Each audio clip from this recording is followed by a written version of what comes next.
Bienvenidos a El Porqué Noticias. Aquí encontrarás el hecho noticioso, sus causas y sus consecuencias. El hecho noticioso. Colombia tuvo un nuevo Consejo de Ministros. Un consejo donde todos los ministros y personajes del alto gobierno colombiano se reunieron para discutir diversos temas de la situación colombiana. Sin embargo, nuevamente, esto causó un revuelo dentro de las redes sociales y en este caso, dentro de los medios de comunicación de la derecha. Y esta sorna que se ha levantado no es para menos. Porque por primera vez en la historia de Colombia, los ministros y los altos funcionarios del Estado tienen que mostrarle a los colombianos que se encuentran calificados para el cargo que están ejecutando. Y no con noticias amañadas donde nos muestran dos o tres palabras donde pareciera que han dicho una cosa sumamente inteligente, pero cuando revisamos el conjunto del discurso nos damos cuenta que ha tenido un momento de lucidez frente a 2 o 3 horas de una simple perorata que no tiene mucho sentido y que no ha tenido gran preparación. Y en efecto, lo que estamos observando es que estos funcionarios están realmente preparados para el cargo que van a ejercer.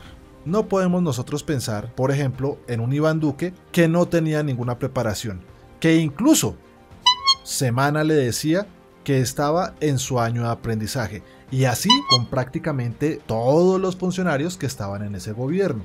Cada vez que salían a dar una declaración, estos personajes no solamente eran ridículos, daban vergüenza ajena, pero es que eran los medios de comunicación los que los presentaban como si ellos fueran los más grandes intelectuales de toda la humanidad y las personas mejor preparadas de toda Colombia. Y el resultado de 200 años de subdesarrollo y miseria, pues simplemente da cuenta de cómo manejaban ellos todos los temas de la política colombiana. De aquí que podamos decir que estos ministros y altos funcionarios demuestran un conocimiento real de Colombia. Cuando es momento de intervenir, lo hacen con conocimiento puntual, claro y firme sobre lo que necesita Colombia. Y esa es simplemente la aplicación de lo que Gustavo Petro ya dijo. Este gobierno tiene que estar con las botas embarradas en las regiones más excluidas del país. No sé si tú me acompañas en esta idea, sin embargo te la voy a decir. Creo que ya estamos cansados de bufones, ya estamos cansados de payasos y arlequines que simplemente salen ante los medios de comunicación a hacer malabares argumentales simplemente para distraer a la opinión pública y de esta manera, óiganlo bien, de esta manera confundir al pueblo colombiano de una manera tan brutal y repulsiva, manejando el arte del mucho decir sin decir nada. Causas de la televisación del Consejo de Ministros. Nosotros debemos entender que el Consejo de Ministros se da por 3 razones importantes. La primera, que es sumamente importante y que creo que nosotros debemos tener conciencia de ello cuando de aquí en adelante volvamos a ver consejos de ministros y demás actividades de carácter gubernamental. Este hecho nosotros debemos tomarlo en cuenta que no proviene de hace 2, 5 o 20 años. Este ha sido un ejercicio de la política que se ha venido ejerciendo en este territorio desde hace 500 años. Entendámoslo, esto es gobernar a espaldas del pueblo. Sí, a espaldas del pueblo. Porque si nosotros tuviéramos gobernantes que son capaces de dar la cara, que sean fronteros en todo lo que hacen y discuten, no conduciría a que Colombia sea considerado el país más corrupto de todo el mundo. La derecha nos ha embarrado, nos ha tirado por el suelo, nos ha hecho ver ante el mundo como el país más corrupto. ¿Y es que acaso alguien puede llegar a pensar que puede depositar su confianza en alguien que es considerado un corrupto? ¿Por qué creen que no viene inversión extranjera a Colombia? Aunque personalmente yo prefiero que no venga. Yo prefiero que se faciliten las condiciones para que el colombiano pueda invertir en Colombia, no que un extranjero venga y se apropie de los recursos y de las capacidades productivas del colombiano, sino que seamos nosotros los productores de nuestra propia riqueza. En segundo lugar, tenemos que ver que esto es un ejercicio de educación política del pueblo colombiano. Hay que tenerlo muy presente. El pueblo colombiano es un pueblo de analfabetismo político radical, y esto es muy sencillo de entender. Los colombianos no se guían sino por caudillismos políticos, es decir, por una visión personalista de la política. En palabras aún más sencillas, el colombiano vota por personas a las cuales les tiene afecto, y en los tiempos contemporáneos, para lograr ese afecto, tiene que ser personas que hayan sido impulsadas por los medios de comunicación, si no, serían desconocidos para la opinión pública. Veamos un caso muy particular, el caso de Rodolfo Hernández. Este señor fue un alcalducho, una persona que sin pena ni gloria aparece en el espectro político simplemente gritando a diestra y siniestra barbaridades. Y ya lo tuvimos que sufrir nosotros durante la campaña política, donde el señor no expresaba ni reflejaba ninguna clase de idea política seria. Cuando a este le preguntaban cuáles iban a ser sus mecanismos para poder ir en contra de la corrupción, recuerden que esa era su bandera, y decía: no mentir, no robar, no traicionar. Pero desde ese eslogan ya a ese señor se le notaba lo corrupto. Hay que recordar exactamente lo que estaba pasando en México durante todos estos años, y es que estuvo gobernando un señor llamado Andrés Manuel López Obrador. Cualquiera que haya estado siguiendo la política mexicana podría haberse dado cuenta de que ya Rodolfo Hernández había comenzado a mentir, a robar y a traicionar al pueblo colombiano. Y esto porque ese era el lema de la campaña política de Andrés Manuel López Obrador. No vamos a cambiar el discurso. A todos los que nos siguen les prometemos no robar. No robar. No mentir, que ese es el pan de cada día de los politiqueros para que los eligen. No mentir. Y no traicionar. No traicionar. Y vamos a desayunar. Bueno, adiós, adiós. Y lo que es todavía más gracioso, y es que al final de su vida, después de armar tremendo escándalo diciendo que era anticorrupción, sea condenado por corrupción, muriendo como un delincuente. Condenado por corrupción el ex candidato presidencial Rodolfo Hernández. Entonces la educación política tiene un sentido sumamente relevante. No es decir por quién se va a votar, tampoco es decir qué ideas se deben tener, y mucho menos es cotizar cuánto cuesta mi voto. Voy a ponerlo en mis términos. La idea que yo tengo, yo personalmente, de lo que es una educación política es entender, primero, cuáles son mis intereses como individuo dentro de una sociedad. Después tengo que revisar cuáles son las ideas, cuáles son los métodos, cuáles son las estructuras que me permiten a mí lograr la satisfacción de mis propios intereses de la forma más clara, eficiente y eficazmente posible. Y en último término estaría la ejecución ya planeada de esos intereses que yo estoy buscando satisfacer, es decir, llegar a la acción política. Entonces, el individuo que se forma políticamente entiende cuáles son sus intereses y cuándo la sociedad o un grupo determinado está vulnerando sus propios intereses. Entonces, identificará que hay una serie de grupos que mantienen una serie de ideas más o menos coherentes para la consecución de esos intereses e ideales que yo me propongo en sociedad. Y finalmente estará que yo me reúna en movimientos, que me reúna en grupos comunales, que me reúna de tal forma que mi acción individual pueda llegar a más personas para que, si ellos se ven interesados por mi propuesta o la propuesta de mi grupo, pues puedan generar un cambio dentro de la sociedad. Y yo quiero dar un ejemplo fundamental. Si una persona de escasos recursos me dice que quiere menos impuestos o que quiere que se eliminen los subsidios, es evidente que esa persona no tiene formación política. Su educación política prácticamente es nula. Porque es desconocer que dentro del modelo neoliberal, cuando se dice que van a bajar impuestos, estos lo hacen es a las grandes empresas, lo cual deja un vacío fiscal para la financiación del Estado. Pero lo que no nos dice nunca esta derecha es que cuando ellos bajan los impuestos a los más poderosos, a los más ricos, entonces lo que hacen es un juego donde los recursos que están perdiendo por un lado se lo echan al ciudadano de a pie. Es decir, dejan de cobrar impuestos a las personas jurídicas para cobrárselos a las personas naturales. Y entre los tantos impuestos que buscan clavarle a los colombianos está el impuesto al valor agregado, es decir, al IVA, impuesto que cada cierto tiempo quieren subir más y más a los colombianos. O bien este pobre va a repetir que acaben los subsidios, reiterando una y mil veces el discursito que escuchan a sus referentes políticos de la derecha. Lo más gracioso es que cuando realmente empiezan a quitar algunos subsidios, toda esta gente de la derecha, rica o pobre, salen a gritar lo mismo. ¡Ay, qué terrible es este gobierno que nos está quitando los subsidios!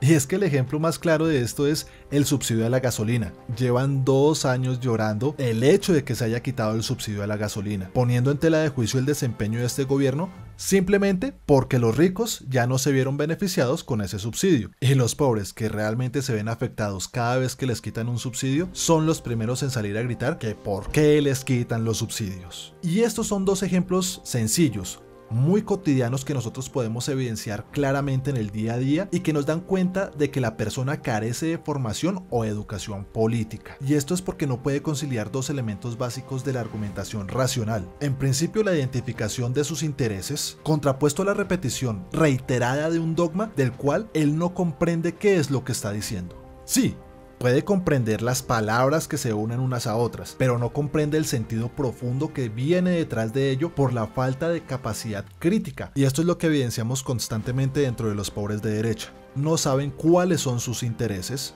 no tienen ni idea de cuáles son los fundamentos ideológicos de la política que supuestamente ellos están apoyando. Y como no hay una coherencia dentro del discurso y sus intereses, pues la acción política está desmembrada. Y lo vemos reflejado claramente en las marchas uribistas. En estas marchas de la derecha que han sido, por decirlo menos y con mucho respeto, patéticas, donde asisten siempre los mismos 3 o 4 lavaperros llevando cartelitos impresos y prefabricados, muy bien uniformados con camisetas y con gorras que evidentemente ellos no pagaron, repitiendo arengas que no tienen ninguna relación con la realidad. Volviendo al asunto del revuelo del Consejo de Ministros, hay que decir una cosa básica y fundamental. La razón por la cual se está generando todo este revuelo dentro de la derecha y los medios de comunicación de la derecha es simplemente porque este gobierno y este ejercicio del Consejo de Ministros lo que busca es fortalecer la democracia. Tengámoslo muy claro, la derecha destruye las bases de cualquier democracia. Y es que no es simplemente decir democracia y ya. Sí, eso es lo que en los medios de comunicación una y otra vez nos están diciendo, no, es que la democracia, pero ¿qué clase de democracia estamos hablando? Porque la democracia puede añadírsele, por decirlo así, apellidos para reconocer a qué nos estamos enfrentando. Por ejemplo, ¿es representativa? ¿Es participativa? ¿Es semidirecta? ¿Directa? ¿Liberal? ¿Socialista? ¿Pluralista? ¿Qué es? Sepámoslo, Colombia ha tenido 200 años de democracia liberal, una democracia liberal que es representativa. Pues bien, esta clase de democracia nos dice que los individuos que participan en una sociedad simplemente tienen el derecho al voto. Su ejercicio de la libertad en términos políticos está sujeta simplemente al ejercicio del voto. En términos muy sencillos, si usted no vota en una democracia liberal representativa, pues usted no es libre, hermano. Usted es un sujeto de deberes y de derechos, pero un sujeto libre jamás en una democracia liberal representativa. Pero analicémoslo brevemente. ¿Usted cree que el simple hecho de votar le da a usted libertad? Libertad de carácter político, obviamente. Yo en lo personal no creo que sea libre alguien que vota para que otra persona decida por uno.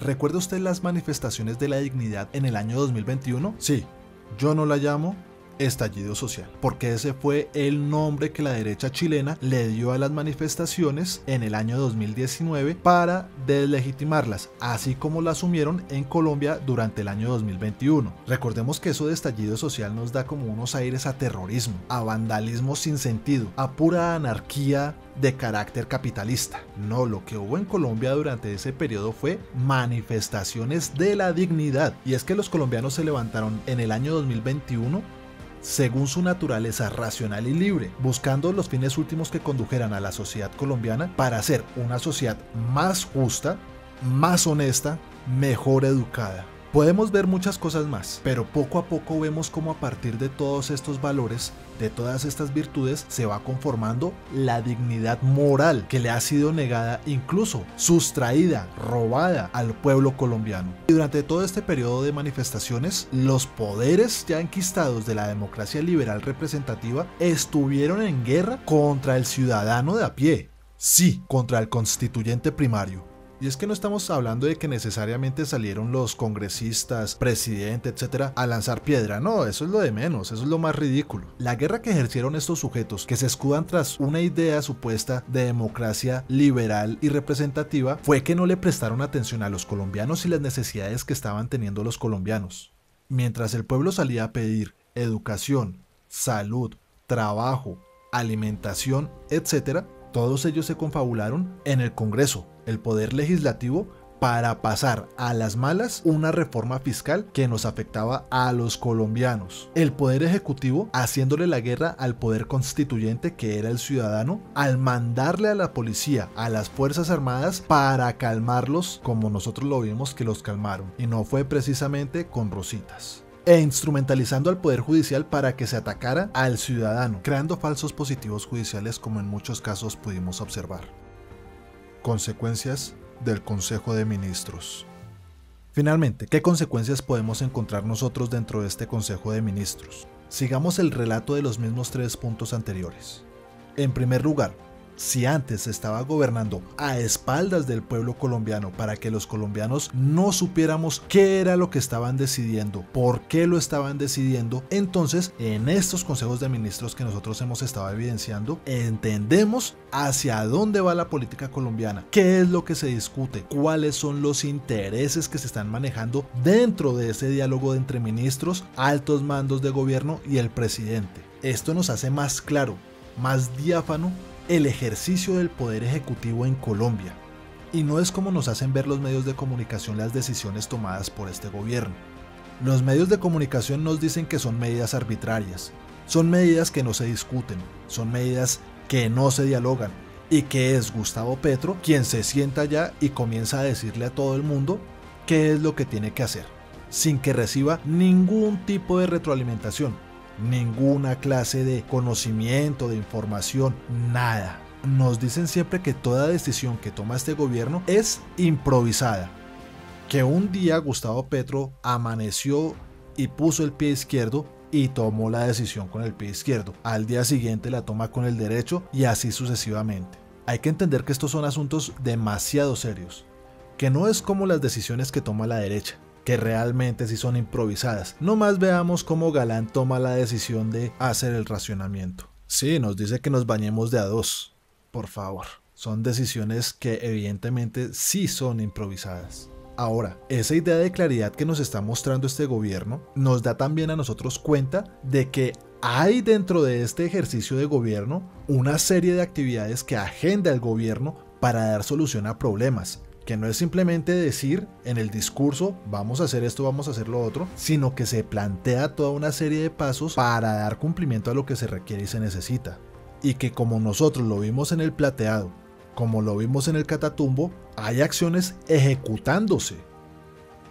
El enfoque que tenemos en este presupuesto, señor presidente, está enfocado a crear las condiciones para una prosperidad.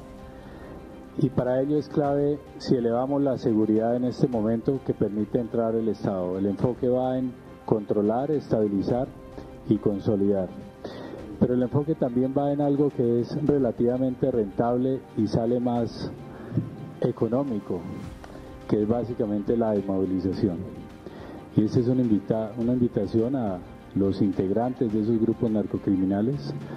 Como usted lo ha dicho, señor presidente, pues no tienen ideología sino cultura de traqueta, y es una invitación, y como ministro de Defensa pues les abro los brazos, les digo los estoy esperando, todo el pueblo los está esperando para que dejen de asesinar a nuestros campesinos.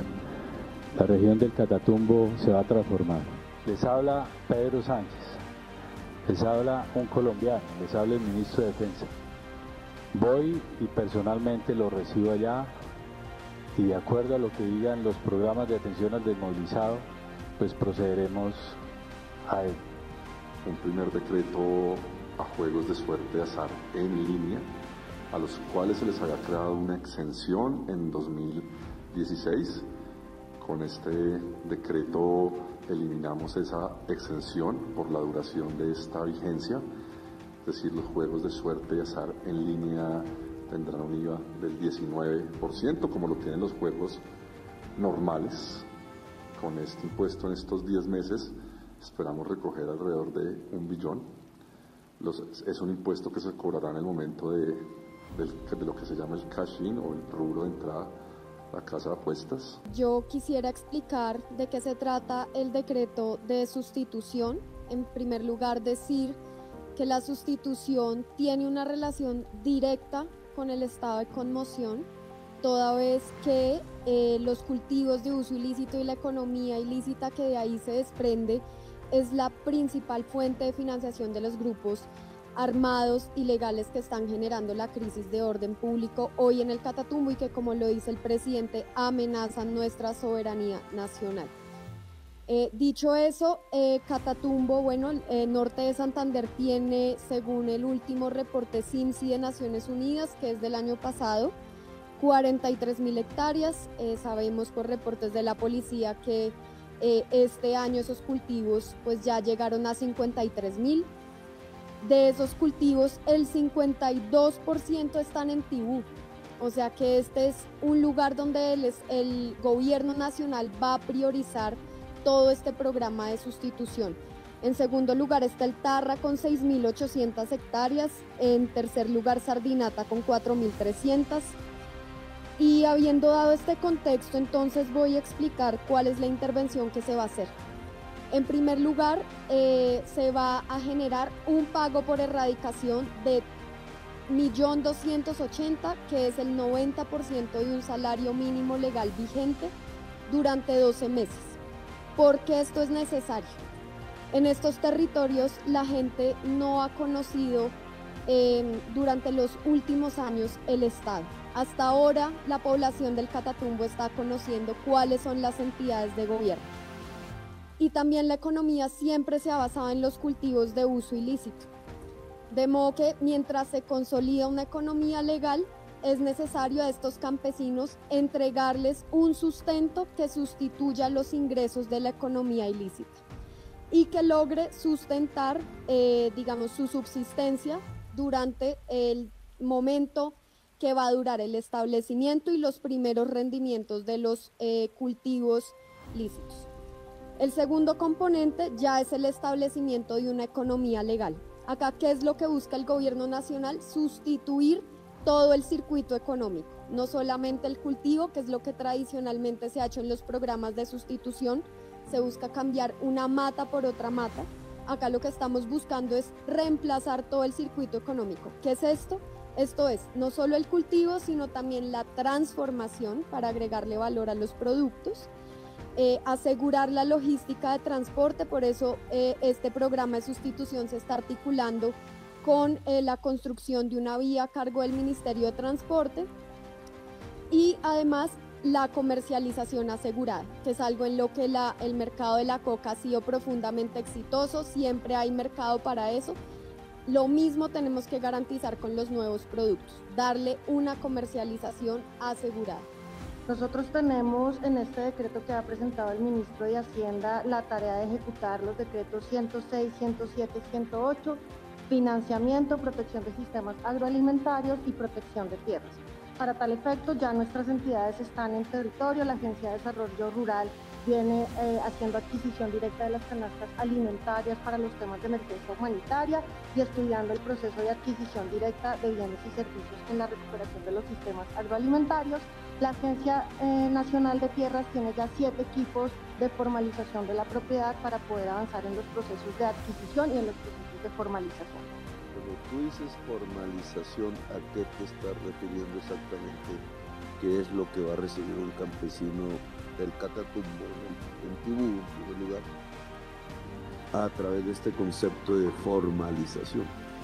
Sí, señor, y lo explicó de una vez con el proyecto de inversión que tenemos. Tenemos una apuesta de formalización de 36.000 millones de pesos adicional a lo que viene ejecutando la Agencia Nacional de Tierras en 3 perspectivas: adjudicación de baldíos, adjudicación y formalización de bienes que están en proceso de propiedad privada y regularización de bienes en ley segunda. Tenemos 2 programas, lo que venimos haciendo en términos generales con la informalidad y lo que va a acompañar, que es el decreto 180 de sustitución de cultivos, que es la formalización y adjudicación tanto de baldíos, formalización de propiedad privada y regularización vía 315 en áreas de reserva forestal de ley segunda, de los campesinos que aún teniendo cultivos de uso ilícito se quieran acoger al programa de sustitución de cultivos de uso ilícito que acaba de presentar la doctora Gloria. Eso nos va a permitir que los campesinos tengan un título, aseguren su relación de tenencia y acudan al programa para quitar los cultivos de uso ilícito y con ello avanzar en los siguientes proyectos que tiene el sector agricultura para acompañar ese proceso de formalización.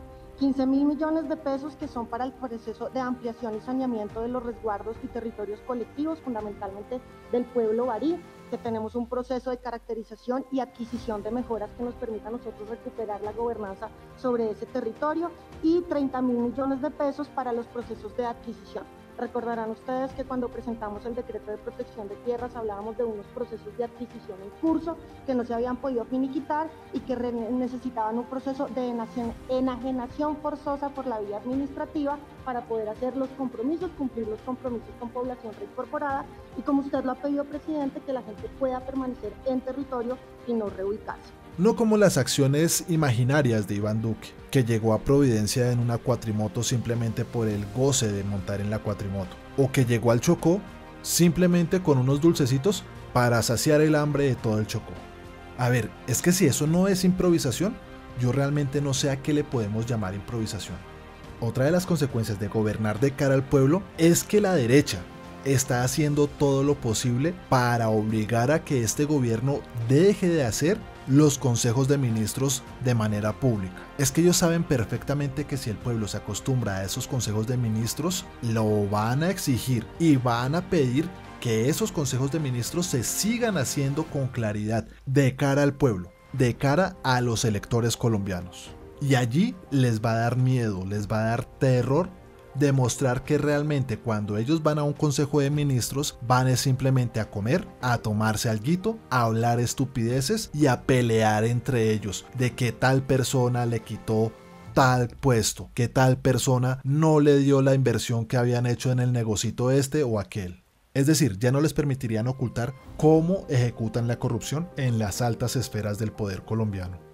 Esta es una industria tradicional, ahí la ves, el agua totalmente transparente. Y aquí tienes la creatividad, el talento y la cultura. En la construcción del sector privado, cada vez va a necesitar más de esto. Y por eso una vez en una conferencia donde esto había sido una ocasión, en la medida que tú le agregas más creatividad, estás cambiando el contenido, la densidad, el sabor.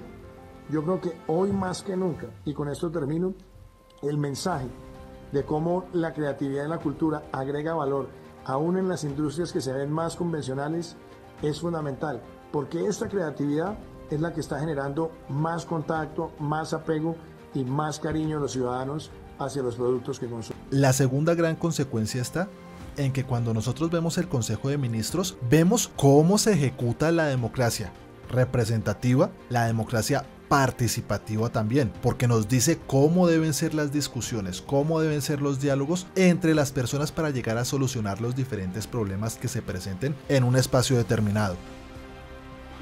La construcción de consenso a partir de las posturas. O sea, es mucho más fácil negociar cuando uno tiene una contraparte que tiene claro lo que quiere y para dónde va, que cuando se mueve todo el tiempo.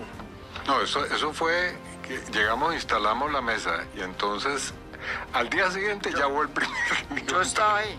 Félix y Beltrán, y entonces hubo que hacer una cena para lograr la paz al comienzo de la negociación de paz, porque ya ahí hubo un cortocircuito a las 24 horas de haber comenzado.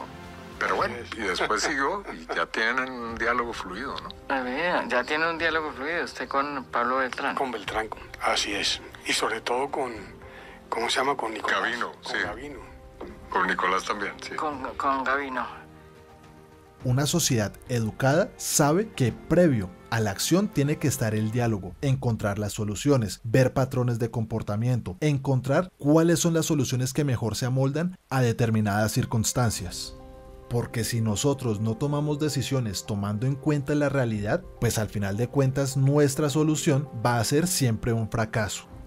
Por eso en 200 años no se ha solucionado ninguno de los problemas de raíz que tiene la sociedad colombiana.